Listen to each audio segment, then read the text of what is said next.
याद में बैठ गए क्या? याद से काम करते हैं, ऐसा करते हैं याद से। देहभान में रहने से कुछ होता है? पहले ये बताओ, देहभान में रहने से कुछ होता है या नहीं? देहभान में रहने से क्या रिजल्ट होता है? अरे हैं? देहभान में रहने से 5 विकार पैदाइश होती है। काम, क्रोध, लोभ, मोह, अहंकार। इन 5 विकारों का बाप है देह अभिमान। तो देहभान से 5 विकार, और 5 विकारों में रहने से पाप बनता है। बनता है या नहीं है? बनता है। तो इसका उल्टा कर दो। देहभान का उल्टा क्या हुआ है? आत्माभिमान।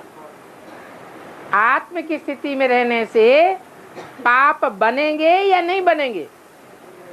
हैं? नहीं बनेंगे। लेकिन आत्म की स्थिति में रहने से पाप कटेंगे भी नहीं। कटेंगे कैसे?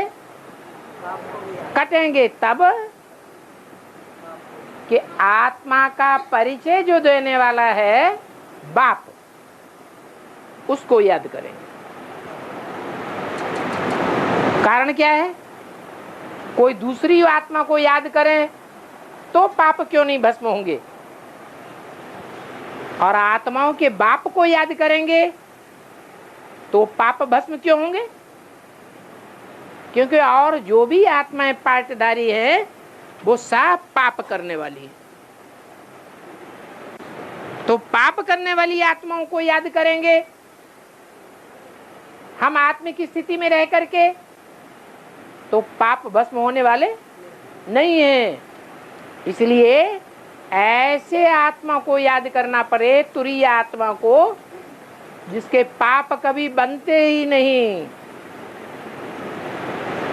इस पाप की दुनिया में आने के बावजूद भी पाप बनते ही नहीं। पतित से पतित शरीर में प्रवेश करने के बावजूद भी पाप बनते ही नहीं। पतित तमो प्रधान ढेर की ढेर आत्माओं के संग के रंग में आने से भी पाप बनते ही नहीं। ऐसे बाप का अगर हम संग करेंगे बुद्धि से, तो हमारे पाप क्या होगा? भस्म होंगे। नहीं समझ में आया? आदि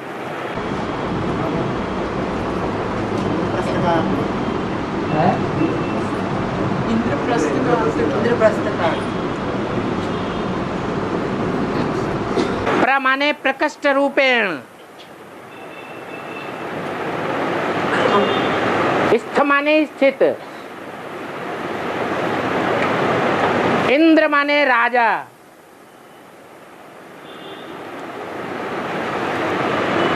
इंद्रियों को जीतने वाला, उसको कहते हैं राजा। देवताएं इंद्रियों को जीतने वाले होते हैं।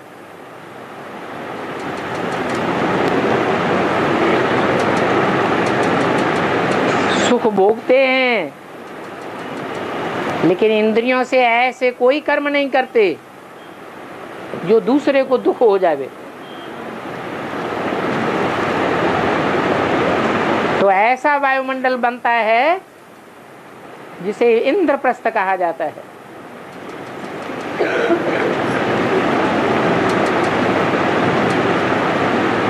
कहते हैं पांडवों ने इंद्रप्रस्थ की स्थापना की। कराने वाला कौन था?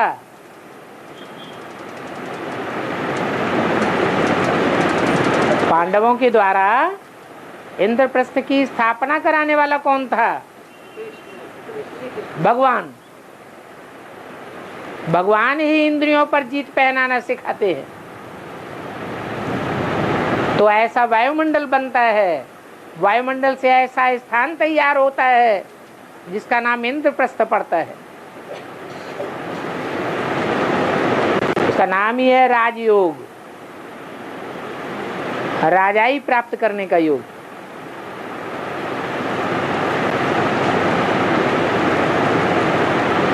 स्वर्ग के अधिष्ठाता का नाम शास्त्रों में इंद्र रखा गया है।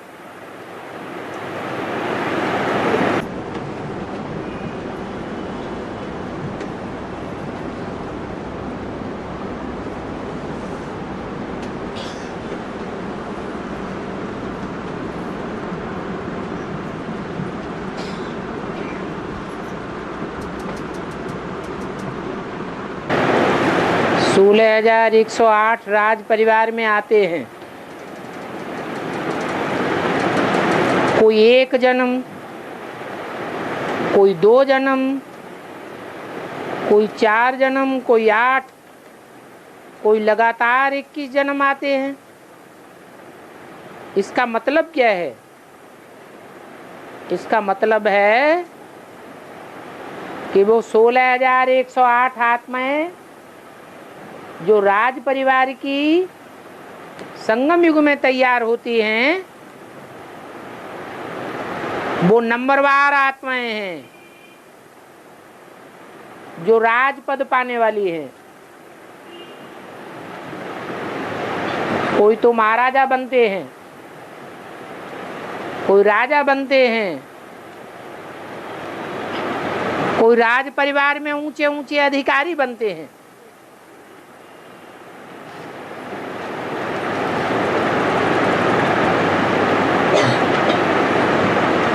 कोई अंतिम जन्म में जाकर के सिर्फ प्रिंस बन करके रह जाएंगे। उससे पहले के जन्मों में दास दासी बनते रहेंगे।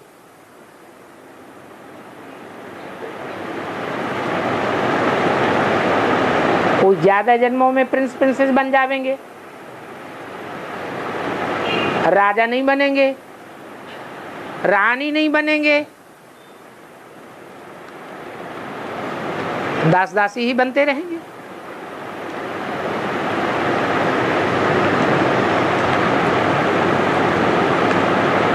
इस लिखत के अनुसार ये साबित होता है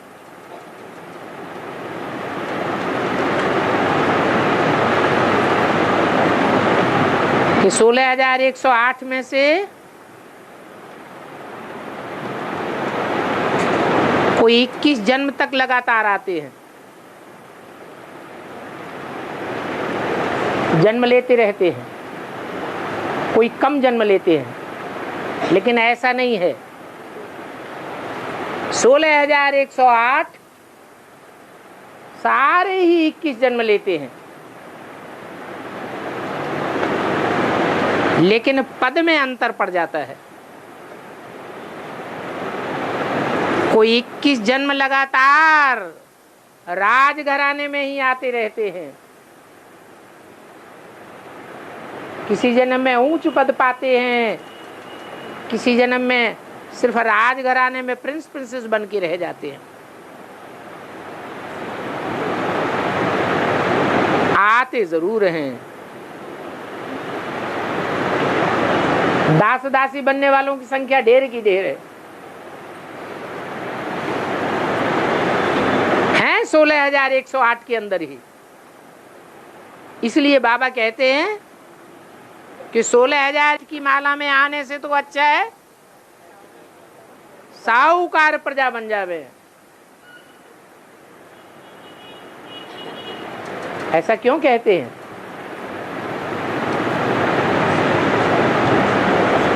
राज परिवार में वो ही आते हैं जो सारी दुनिया छोड़ छाड़ करके सिर्फ ईश्वरीय सेवा में ही लग जाते हैं। Full surrender. उनके जीवन का उद्देश्य ही सिर्फ होता है ईश्वरीय सेवा, ईश्वरीय पढ़ाई।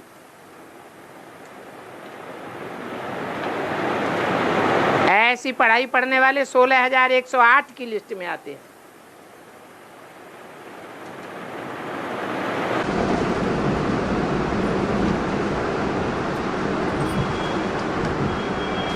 और बाबा पुन्नाम नरक मन पुन्नाम नरक पुन्नाम नरक ये शब्द सुना कभी? पुन्नाम नहीं कोई ने सुना क्या?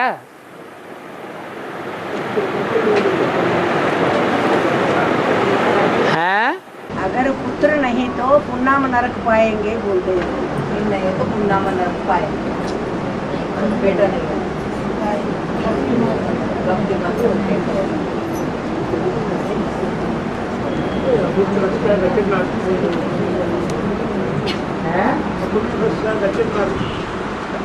हाँ, भक्ति मार्ग में ये समझते हैं कि पुत्र पैदा नहीं होगा तो पिंडदान कौन करेगा, हमारी गति कैसे होगी, दुर्गति में ही रह जाएंगे। बात यहाँ की है, ईश्वर के बच्चे बने तो हमारी गति तभी होगी जब हम कोई ईश्वर का बच्चा बनावे। हम स्वयं भी निमित्त बने सेवा करके, नई पैदाइश करने की। अगर हमने सेवा ही नहीं की तो हमारी सदगति भी नहीं होगी।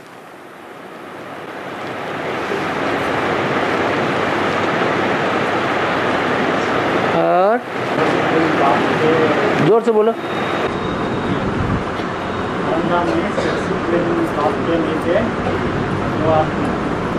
बाद में दीना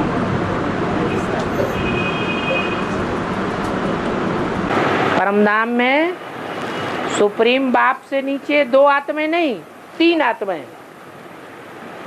ब्रह्मा, विष्णु और शंकर।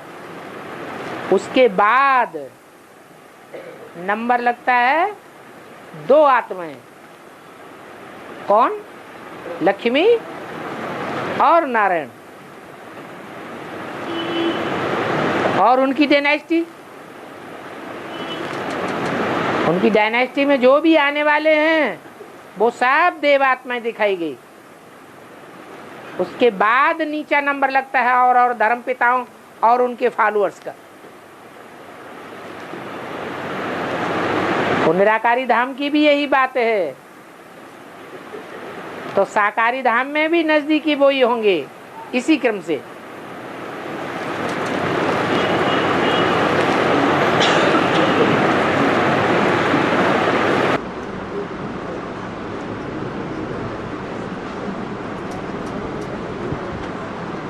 चालिया क्या होता है?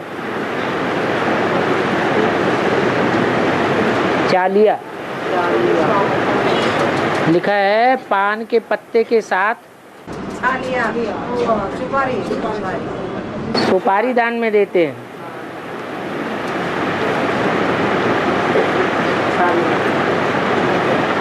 दान में देते हैं, कोई अनुष्ठान करते हैं पान और सुपारी तो पान भी देते हैं, साथ में सुपारी भी देते हैं।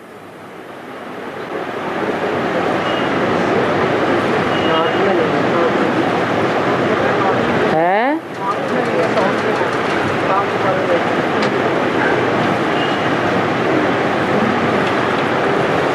साउथ में ऐसे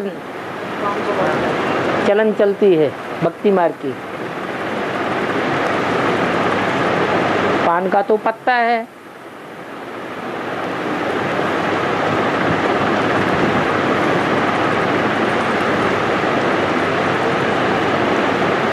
पान का पत्ता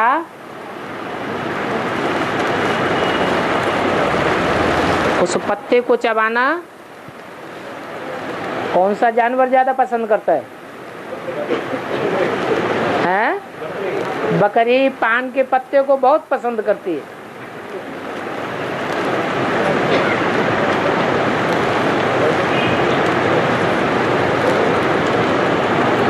ब्राह्मणों की दुनिया में वो मैं करने वाली बकरी कौन है? हैं? कोई है या नहीं है?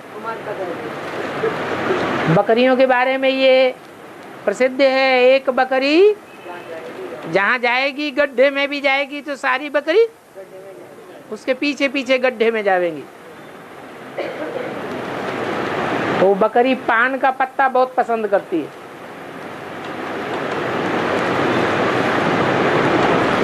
और देवताओं को भी क्या अर्पण करते हैं? पान का पत्ता अर्पण करते हैं। जगदम्बा हुई पान का पत्ता। और सुपारी कौन हुआ? है कृष्ण बच्चा हो गया सुपारी। बहुत मुश्किल से टूटती है। और श्रीमत है कर्मों में ब्रह्मा को फॉलो करना है। ब्रह्मा बाबा गुणग्राही है, किसी के अवगुण नहीं देखते थे, पर गुणग्राही होते हुए भी अभी तक मान नहीं पाए, जान नहीं पाए कि गीता का भगवान कौन है। ये गीता का भगवान ये जानना ये ज्ञान की बात है या गुण की बात है? ज्ञान की बात है। ये तो ज्ञान की बात है। ज्ञान अलग चीज है और गुण अलग चीज है। गुणग्राही बनना, गुणों को धारण करना, ये अलग सब्जेक्ट है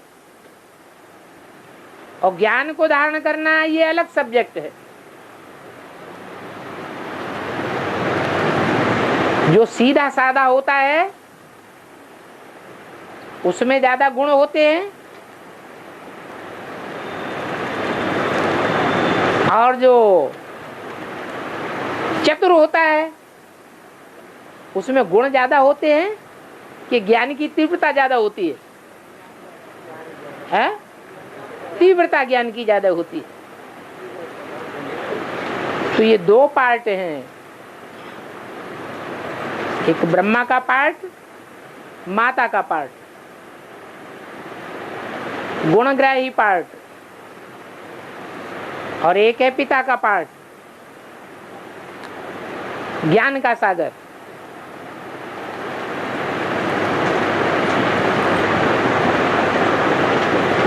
दोनों अलग अलग हैं। तो बताया हमारे कर्मों में फॉलो करने की बात जहां तक आती है तो ब्रह्मा को फॉलो करना है। ब्रह्मा ने जैसे कर्म किए वैसे कर्म हमको भी करना है। ब्रह्मा का कोई गलत कर्म किसी ने पकड़ा है? नहीं पकड़ा। अच्छे कर्म ही पकड़े गए। बच्चों ने जहां तक देखा उनमें अच्छे गुण ही देखे।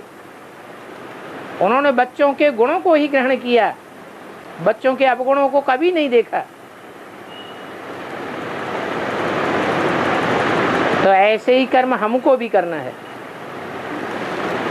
अब बात आती है हमने ब्रह्मा को देखा ही नहीं तो हम उनके गुण कैसे ग्रहण करें? तो इन आंखों से देखने से क्या गुण दिखाई पड़ जाते हैं? किसी व्यक्ति को हम इन आंखों से देख लें तो उसके अंदर क्या गुण है, क्या अवगुण है, दिखाई पड़ेंगे? नहीं।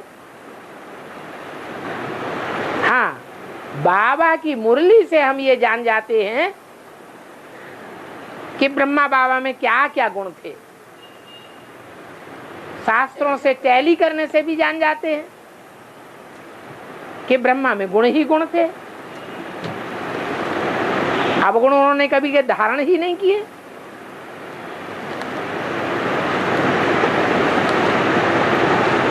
तो आंखों से देखने की बात नहीं है।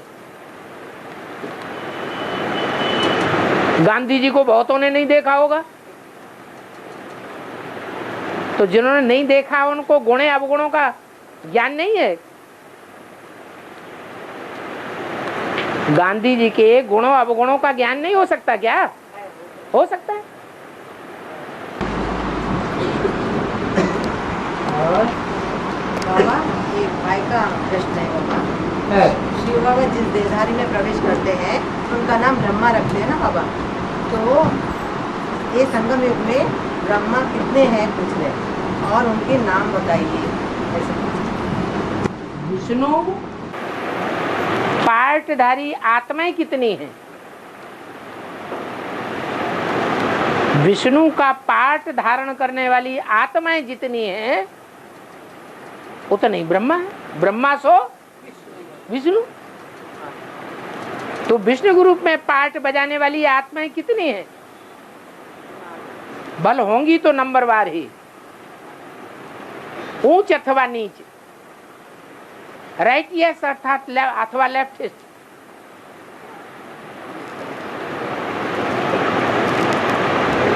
कितनी है? है? कैसे?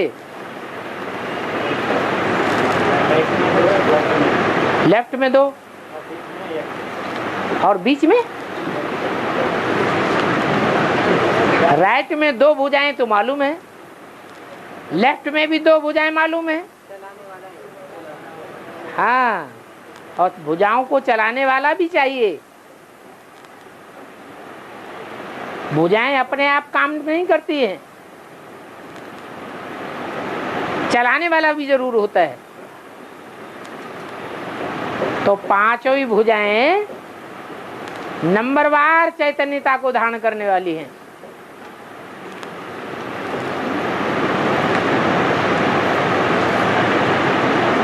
नंबरवार जड़त्वमयी बुद्धि को धारण करने वाली हैं।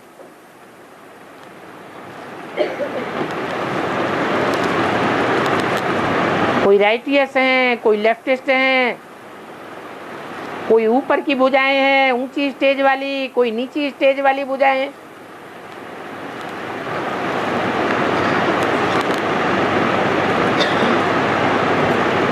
और नंबरवार अपनी सीट फिक्स करती है।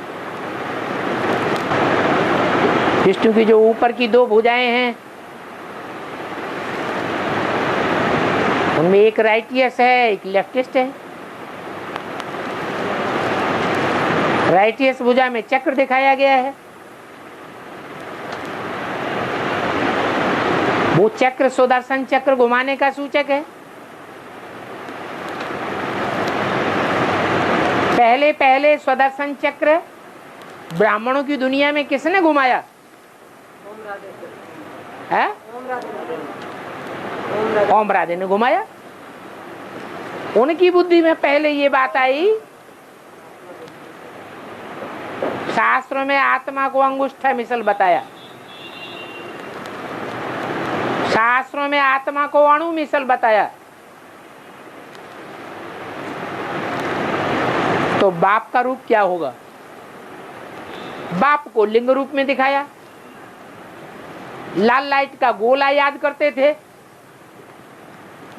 तो मम्मा की बुद्धि में आया कि जब आत्मा अनुरूप है तो जैसा बच्चे का रूप होता है वैसे बाप का भी रूप होना चाहिए। सपोला बच्चे का रूप है, लंबा लंबा लंबा, तो उसका बाप भी लंबा ही होगा। आत्मा ज्योति बिंदु अनुरूप है तो आत्माओं का बाप भी अणुरूप होगा। तो अणु जो है वो ज्योति बिंदु शिव है, उसकी आत्मा का ही नाम शिव है।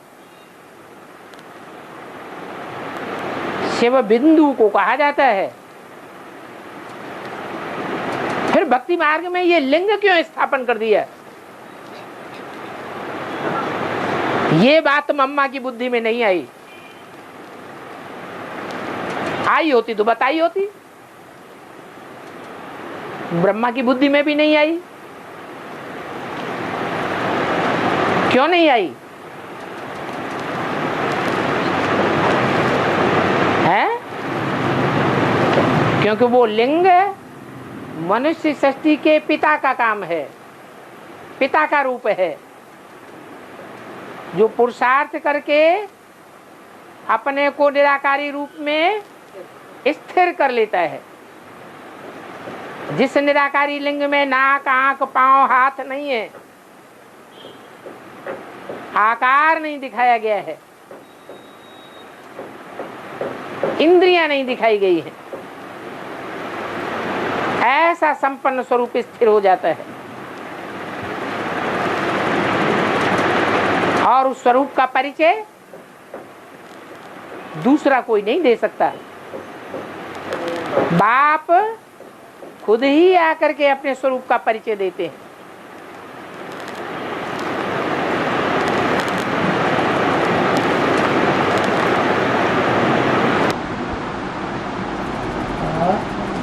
बाबा और एक प्रश्न भाई का है बाबा, ब्रह्मा के 4 पुत्र है ना, तो वो ब्रह्मा के बारे में बताइएगा।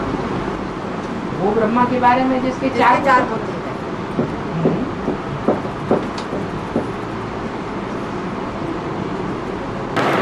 ब्राह्मणों की दुनिया में पहला ब्रह्मा प्रत्यक्ष कौन हुआ? देवराज बाबा।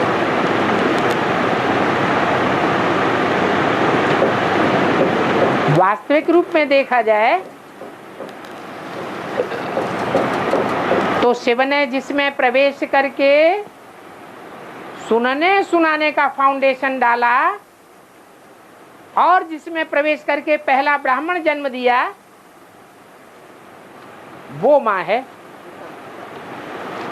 लेकिन वो तो प्रत्यक्ष ही नहीं हुई।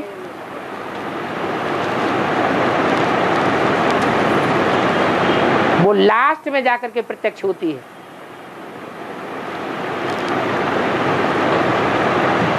ब्रह्मा के रूप में पहले प्रत्यक्ष होने वाली आत्मा है दादा लेखराज।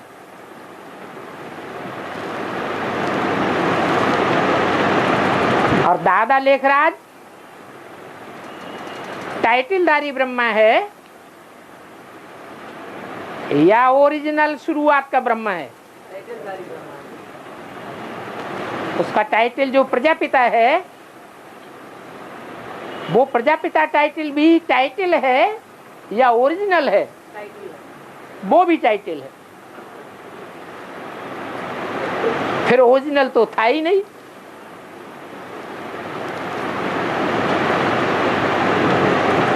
था या नहीं था? है? हाँ लेकिन प्रत्यक्ष था, क्योंकि ब्रह्मा के लिए बोला गया है ब्रह्मा की आयु 100 वर्ष में पूरी होती है। 100 वर्ष की आयु में ब्रह्मा खलास हो जाता है। तो दादा लेखराज तो 100 वर्ष की आयु पूरी होने पर खलास नहीं हुए। 76 में, सन 47 में प्रवेशता हुई, जब ब्रह्मा के मुख से मुरली निकलना शुरू हुई, तब पता चला कि ये ब्रह्मा है। तो सन 47 में 60 वर्ष में 40 वर्ष और ऐड किए। कौन सा वर्ष आता है? 87 आता है। तो दादा लेखराज ब्रह्मा की आयु 87 में 100 वर्ष पूरी होती है, 76 में पूरी नहीं होती। और 4 पुत्रों की जो बात है, मानसी सृष्टि से पैदाइश होने वाले 4 पुत्र, वो तो मनन चिंतन मंथन की बात है। तो मनन चिंतन मंथन की शुरुआत कब से हुई? 76 से। 76 में ही वो 4 भाई प्रत्यक्ष होते हैं। तो वो ब्रह्मा कौन जिससे प्रत्यक्ष हुआ? जो समझ के समझा। शरद कुमारों का पाठ, यज्ञ के आदि का वही प्रजापिता ब्रह्मा। आदि में भी वो 4 घोड़े थे, जो गीता में 4 घोड़े दिखाए गए हैं,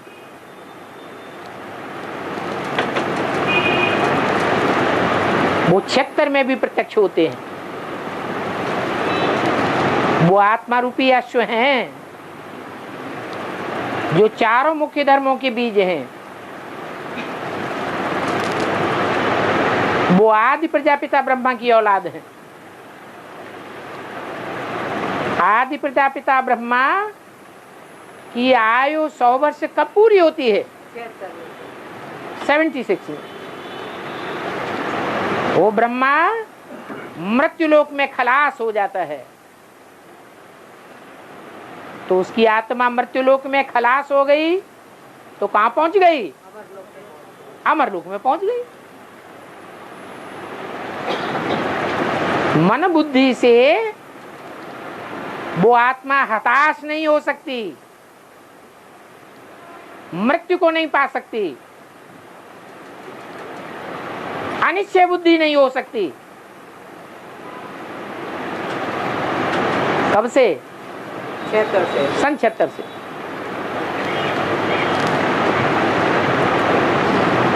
और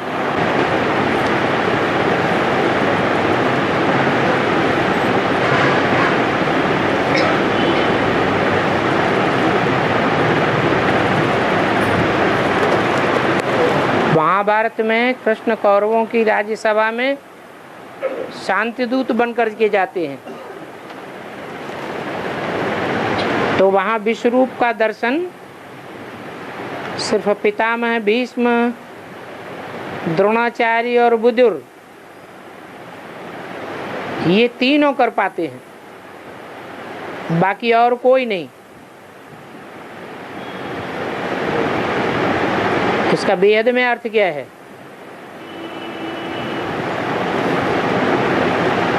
बाकी जो कौरवों की सभा थी वो विकारियों की थी या उनमें पवित्रता का अंश था?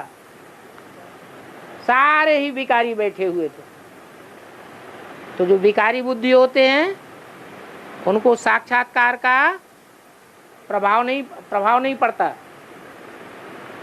साक्षात्कार उन्हीं को होता है जिसमें पवित्रता का अंश ज्यादा होता है।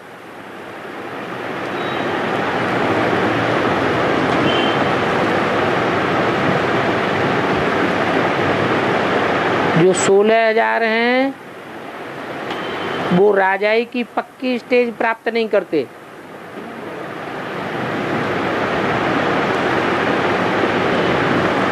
ऐसे 16,000 में आने वालों में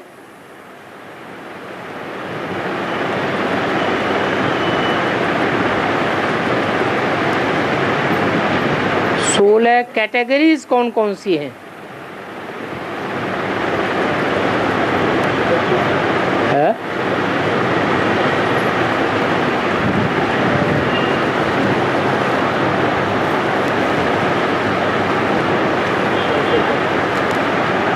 हर धर्म में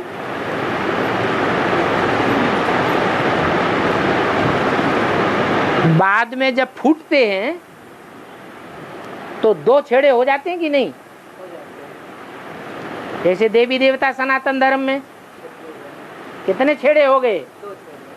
सूर्यवंश और चंद्रवंश। इस्लाम धर्म में 2 छेड़े हो गए, एक मूर्तियों को मानने वाले, दूसरी मूर्तियों को न मानने वाले। ऐसे ही बौद्धियों में 2 छेड़े हो गए, हीनयान महायान। क्रिश्चियंस में भी 2 छेड़े हो गए, एक क्राइस्ट बाइबल और गिरजाघर को मानने वाले और एक न मानने वाले। हर धर्म में मुस्लिम धर्म आया उसमें भी 2 छेड़े हो गए, शिया और सुन्नी। तो हर धर्म में 2 मुख्य कैटेगरीज बन जाती है। अष्टदेव कितने हैं? अष्टदेव कितने हैं? 8 ही है। 8 जो हैं वो 8 मुख्य धर्मों के बीज हैं, उनमें 2-2 कैटेगरीज हो जाती है। तो कितने हो गए? 8 दूनी 16 कैटेगरीज हो गई।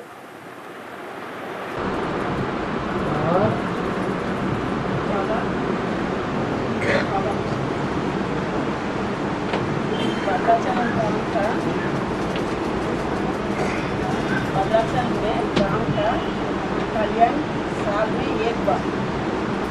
कहाँ पर? भद्राचल। हाँ, भद्राचल में राम का कल्याण एक बार। शादी एक बार। भद्राचल में राम का शादी एक बार। साल में एक बार शादी करते हैं ना।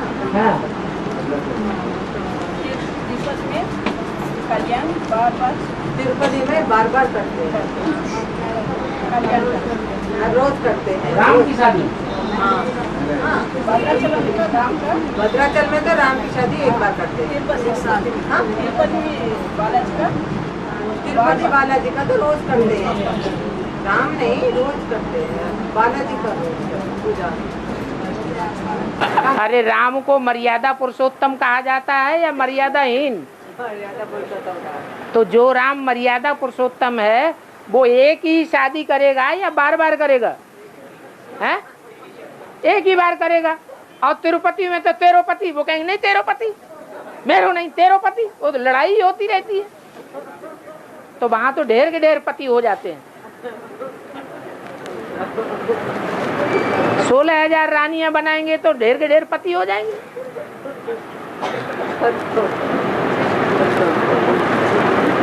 और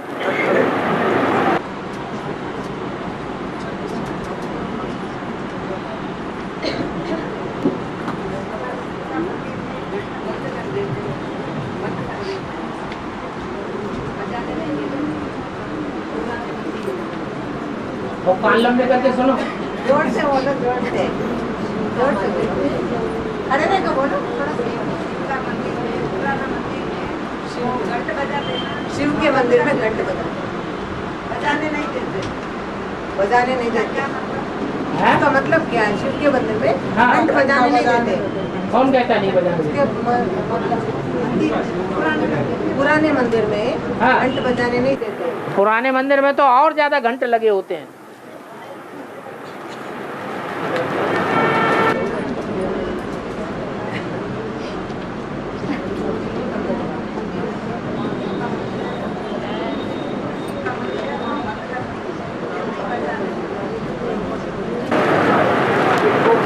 घंट लटकाया ही किस लिए जाता है? बजाने के लिए। तो बजाने कैसे नहीं देंगे?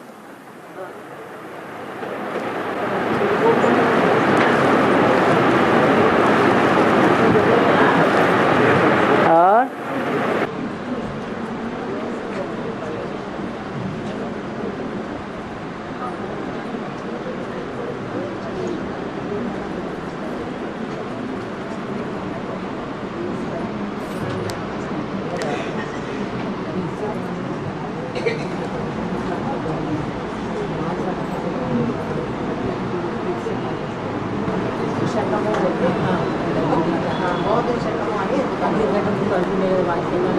क्रिस्त शक बोल के बोलते हैं ना, क्राइस्ट शकम। तो बौद्ध शकम और इस्लाम शकम बोल के क्यों नहीं बोलते? बिफोर क्राइस्ट ऐसा बोलते हैं ना। बिफोर क्राइस्ट माने बिफोर इस्लाम ऐसा क्यों नहीं बोलते? क्राइस्ट की तो जन्म तिथि मिलती है। क्राइस्ट 500 साल बाद हुआ, द्वापर युग शुरू होने के बाद। और इस्लाम तो उनका पता ही नहीं शुरुआत का, उनकी तिथि तारीख का ही पता नहीं चलता। दुख जो है वो बाद में होता है, एकदम सतो प्रधानता की शुरुआत में होता है।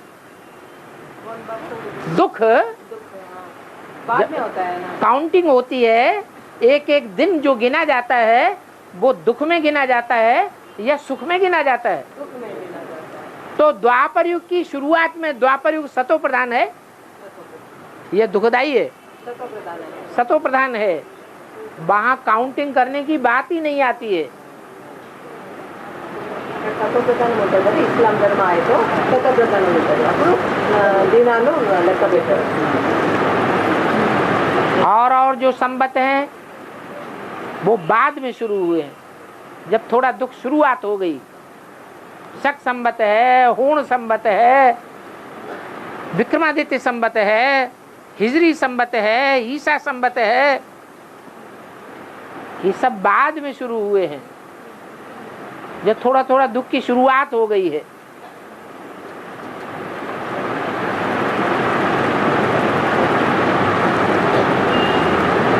दुख में आदमी एक एक दिन गिनता है और सुख होता है तो थोड़े गिनने की दरकार है। तो जितने भी संवत शुरू हुए हैं, जब दुख की शुरुआत हुई है इस दुनिया में, तब ये संवत शुरू हुए। इससे साबित होता है कि ये दुख की दुनिया है ही 2500 वर्ष की।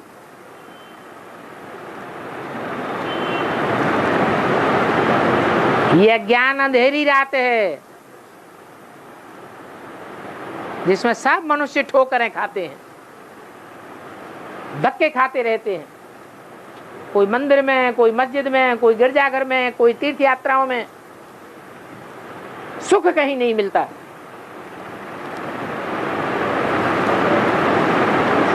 तो जरूर एक ऐसी भी दुनिया थी जहां दुख का नाम निशान नहीं था।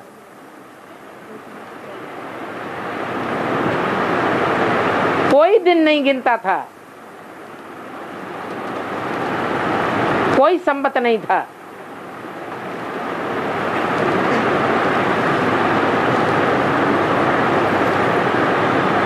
तो 2500 सुख की दुनिया और 2500 दुख की दुनिया।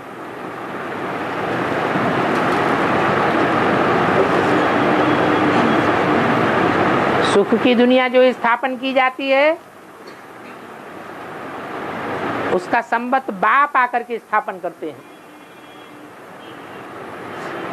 और जब तक बाप है तब तक वो संवत चलता है।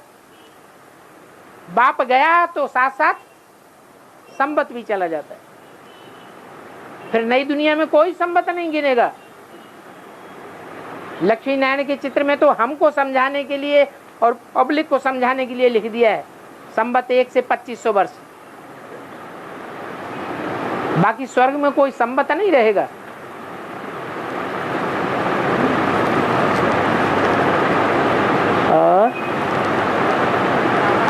बाबा इनको याद करना नहीं है, ऐसा बोलते हैं ना बाबा।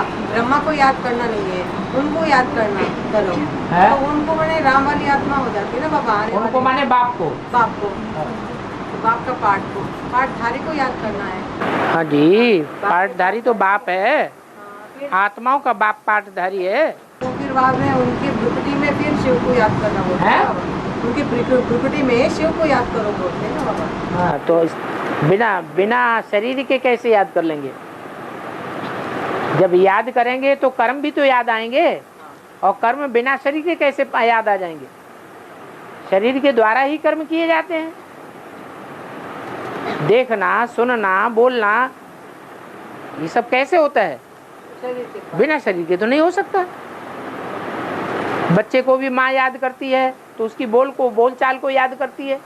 तोतले बोल याद आते हैं, तो बिना मुख के कैसे याद आ जाएंगे?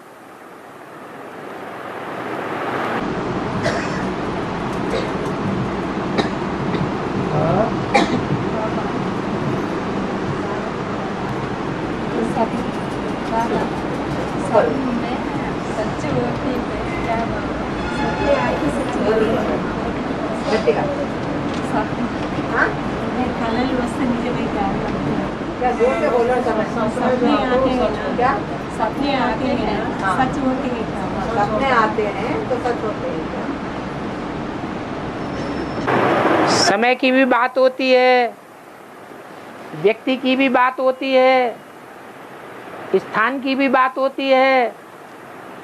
व्यक्ति सतो प्रधान होता है तो उसके सपने भी सच्चे होते हैं। व्यक्ति एकदम सात्विक बन जाता है, सात्विक आत्मा बन जाती है, तो उसके संकल्प भी सच्चे हो जाते हैं। तो ये व्यक्ति स्थान और माहौल के ऊपर है। कभी सच्चे भी हो सकते हैं, कभी नहीं भी हो सकते हैं। कभी वो स्वप्न जल्दी साकार हो सकते हैं और कभी महीनों बाद, वर्षों के बाद सच्चे साबित होंगे। वो कर्मों की तीव्रता के ऊपर है। जैसे कोई कर्म बहुत तीव्र इच्छा शक्ति से किए जाते हैं तो उनका फल जल्दी मिल जाता है। धीमी इच्छा शक्ति से जो कर्म किए जाते हैं उनका फल देर में मिलता है।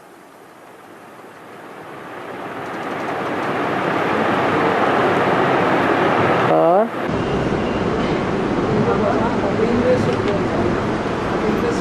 असली सुख है और स्वर्ग में जो जाते हैं स्वस्थ चाहते हैं तो वो सुख का कोई मतलब नहीं। वहाँ अतीन्द्रिय सुख नहीं कहेंगे, क्योंकि लक्ष्मी नारायण के चित्र में नीचे राधा कृष्ण स्वर्ग में दिखाए गए हैं और लक्ष्मी नारायण को प्रकाश की दुनिया संगम युग में दिखाया गया है। ये ज्ञान प्रकाश की दुनिया में है।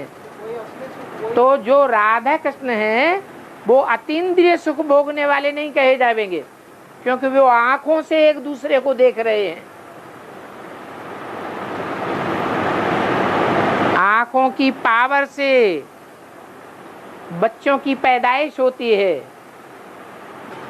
तो उसको अतीन्द्रिय सुख कैसे कहेंगे? अतीन्द्रिय सुख जो गायन है वो सतयुग का गायन है, त्रेता का गायन है या संगम युग का गायन है? संगम युग का गायन है। अभी कहाँ है? जो अतीन्द्रिय सुख वो होता है जो इंद्रियों के ग्रास्पिंग से परे का सुख है। अभी हम जो सुख लेते हैं वो इंद्रियों से लेते हैं। फूल सूंघा, कैसे सूंघा? नाक से सूंघा। अच्छा फूल देखा, बड़ा अच्छा फूल है, तबीयत खुश हो गई, तो कैसे देखा? आंखों से अनुभव किया। कोई गीत बजता है, कोई ट्यून बजती है, बड़ी प्यारी लगती है, बाथरूम में डांस करना शुरू कर दो, तो ये कैसे ग्रास्प किया? कान से ग्रास्प किया। इस दुनिया में हम जो भी सुख भोगते हैं वो सारे सुख इंद्रियों से अनुभव होते हैं, लेकिन अतीन्द्रिय सुख में इंद्रियों की दरकार नहीं है। ये 10 इंद्रियां कंट्रोल हो जाती हैं, मन प्रमुख हो जाता है। मन भी पूरा कंट्रोल में आना चाहिए, तब अतीन्द्रिय सुख की अनुभूति होगी। मन 10 इंद्रियों को कंट्रोल करने वाला राजा है, वो 11वीं इंद्रिय कही जाती है। बिना मन के कोई भी इंद्रिय का सुख नहीं भोगा जा सकता। मन प्रधान है। इस मन को एकाग्र कर लिया तो अतीन्द्रिय सुख की शुरुआत होगी। तो ये सुख नहीं मिलता है, जो सृष्टि का पहला बनता है वही सुख से वंचित रह जाता है। ब्रह्मा बाबा कोई शरीर में प्रवेश करके संपन्न बनेंगे कि नहीं बनेंगे? जब भागीदार हैं तो लौकिक में भागीदार होंगे, तो क्या अलौकिक में भागीदार नहीं बन सकते? परलोक में भागीदार नहीं बनेंगे? वहां भी भागीदार बनेंगे। वो जन्म जन्मांतर के साथी हैं, बाप दादा।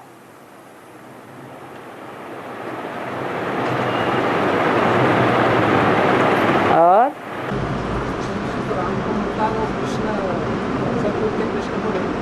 मिलता है, प्रवेश करके मिलता है। क्या? जो सुख राम को मिलता है वो सुख राम कृष्ण को नहीं मिलता, सत्य के कृष्ण को नहीं मिलता है। शरीर तो एक है, एक ही शरीर में दोनों आत्माएं कार्य करती हैं संपन्न स्टेज में। राम की आत्मा भी उसी शरीर से संपन्न स्टेज में कार्य करती है, कृष्ण की आत्मा भी उसी शरीर से संपन्न स्टेज में कार्य करती है। स्टेज दोनों की अलग अलग है। एक बाप है तो दूसरा बेटा है, बच्चा है। देवताओं को 16 कला संपूर्ण कहा जाता है, तो 16 कला कब और कैसे पहचान सकते हैं? कब पहचान सकते हैं? ये पहचानना, जानना, ज्ञान की बात संगम युग में होती है या सतयुग त्रेता में होती है? संगम युग में पहचान सकते हैं। कब का जवाब तो ये हो गया। और कैसे पहचान सकते हैं कि 16 कला संपूर्ण है या नहीं है? कोई भी अंधकार का नाम निशान न रहे। जैसे चंद्रमा संपूर्ण हो जाता है तो कहते हैं 16 कला संपूर्ण। अंधकार की लीक मात्र भी नहीं रहती। तो ये आत्मा की शक्ति की बात है, आत्मा के तेज की बात है। आत्मा संपूर्ण तेजोमय बन जाए। कितनी आत्माएं होंगी जिनकी आत्मा 16 कला संपूर्ण बनेगी? है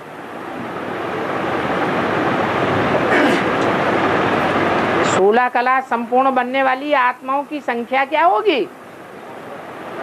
4.5। क्यों? सतयुग में जन्म लेने वाला जो कृष्ण है वो 16 कला संपूर्ण नहीं होगा, और उसकी जो प्रजा है वो 16 कला संपूर्ण नहीं होगी।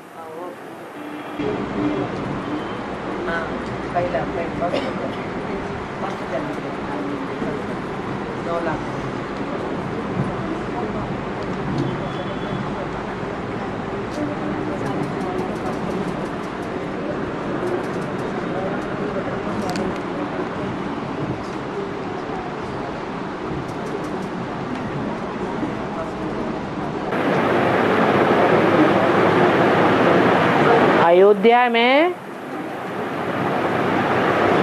बाबरी मस्जिद को तोड़ने का काम, बाबरी मस्जिद तोड़ी गई थी ना, कौन से सन में हुआ था? 92?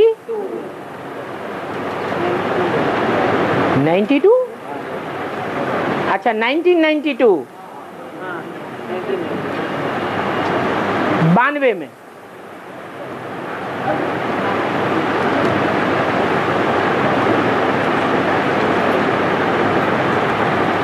ये कौन सी पार्टी का काम था? है?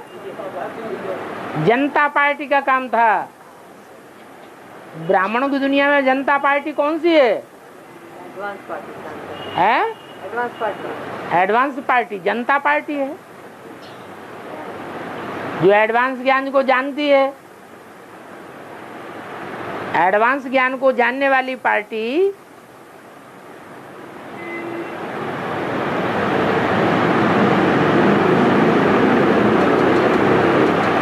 पहले स्थापना करेगी कि पहले विनाश करेगी? है? स्थापना का काम होता है। बाबरी मस्जिद, बाबरी माने कहते हैं ना बाबरा हो गया है, पागल हो गया है। बाबरी माने पागल, पगलिया। ऐसी मस्जिद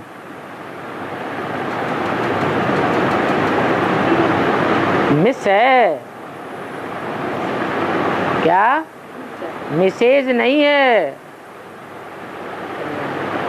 और बड़ी जिद्दी है, इसलिए उसका नाम क्या पड़ा? मिस जिद। उसकी स्थापना किसने की थी? है? अरे बाबरी मस्जिद की स्थापना कब हुई थी? बाबर के जमाने में। बाबर के जमाने में जो बाबरी मस्जिद बनी थी उसका नाम बाबरी मस्जिद क्यों पड़ा? है?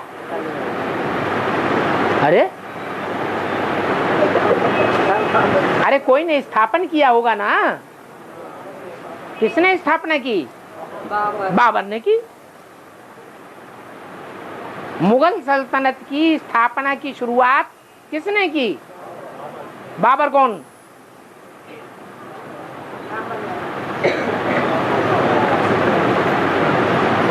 वो बाबर कौन है जो मुगल सल्तनत की स्थापना, राजधानी स्थापन करता है, राजा ही स्थापन करता है? ये स्थापना के संस्कार किसमें हैं? ब्रह्मा तो बाद में, बाप ही राजधानी स्थापन कर सकते हैं। बाप के सिवाय कोई धर्मपिता राजधानी स्थापन नहीं कर सकता। जितने भी देहधारी धर्मपिताएं हैं, उन देहधारी धर्मपिताओं में सबसे बड़ा धर्मपिता कौन है?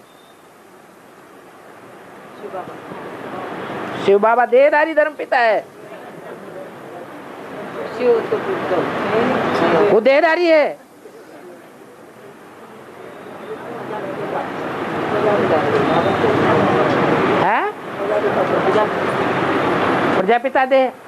प्रजापिता देहधारी बनकर के दिल्ली राजधानी स्थापन करता है, नई दिल्ली, नई दुनिया की है। प्रजापिता जब देवभान में पक्का होता है तो नई दुनिया की स्थापना करता है। फिर कौन करता है? बिंदी करती है, है? बिंदी तो कर न सके, तो निमित्त कौन है? कुमार शंकर, वही राम वाली आत्मा निमित्त है ना। तो जो स्थापना करता है वो विनाश करता है। जब बाबर का जमाना था तो बाबर ने बाबरी मस्जिद स्थापन की। राम वाली आत्मा ने ही बाबरी मस्जिद बनाई। ये बात दुनिया के लोगों को पता ही नहीं है कि बाप ही आकर के हर धर्म की राजधानी स्थापन करते हैं।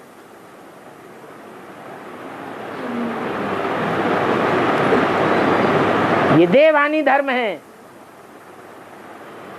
देह अभिमानी धर्मों का धर्म पिता, बापों का बाप कौन है? देह अभिमानी धर्म पिताओं का भी बाप कौन है? देह अभिमानी ही होगा या आत्मा अभिमानी होगा? देवानी होगा। कौन है? आदम, एडम, नाम तो गाया हुआ है, लेकिन दूसरे धर्म वाले अपने बाप को नहीं मानते। वो बात एक अलग है। तो राम वाली आत्मा ने ही मुगल सल्तनत की स्थापना की। वो ही आत्मा संगम युग में जब ब्राह्मण बनती है तो बाबरी मस्जिद तोड़ने की भी निमित्त बन जाती है।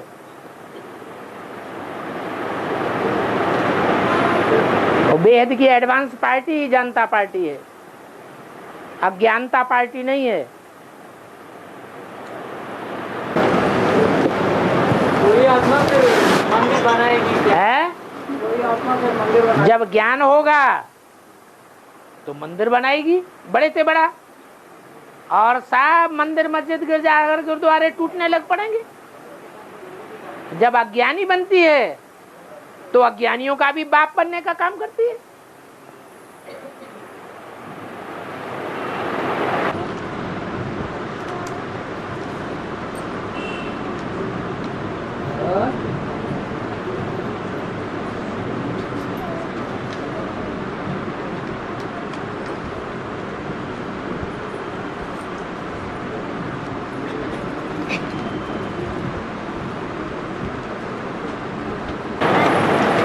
मनुष्य और पशु मरने से डरते क्यों हैं? क्यों? कीड़े मकोड़े मरने से नहीं डरते हैं, हैं? पशु और मनुष्य ही मरने से डरते हैं या कीड़े मकोड़े भी डरते हैं? हैं? तो पहले मर जाते, ऐसा मारे कि मच्छर मर जाता, डरने का मौका ही नहीं मिलता, मौका नहीं मिलता। की बात है, ऐसी बात नहीं। मरना इसलिए डरते हैं कि देवभान से प्यार ज्यादा हो गया है। अगर आत्मिक स्थिति से प्यार हो जाए तो मरने से डरेगा ही नहीं।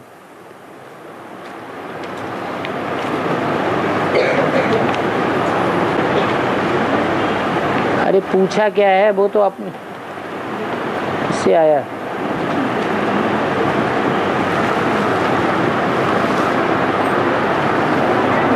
हाँ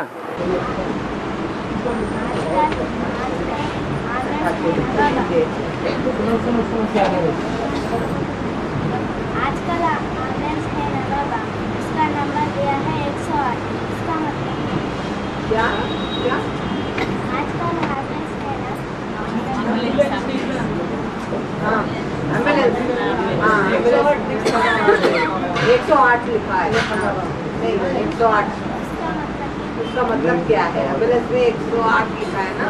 हो सकता है कि वो फोन नंबर लिखा हो, जैसे पुलिस का फोन नंबर होता है 100, फायर ब्रिगेड का भी नंबर होता है, निश्चित नंबर होता है हर शहर में। और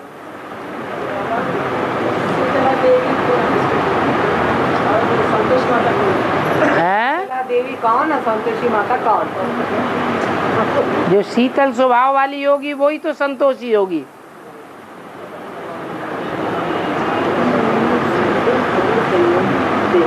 गरम स्वभाव की होगी तो संतोषी तो होगी नहीं, वो तो हमला कर देगी, क्रांति कर देगी।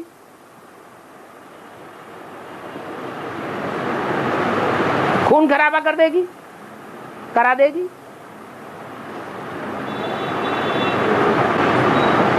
और चलो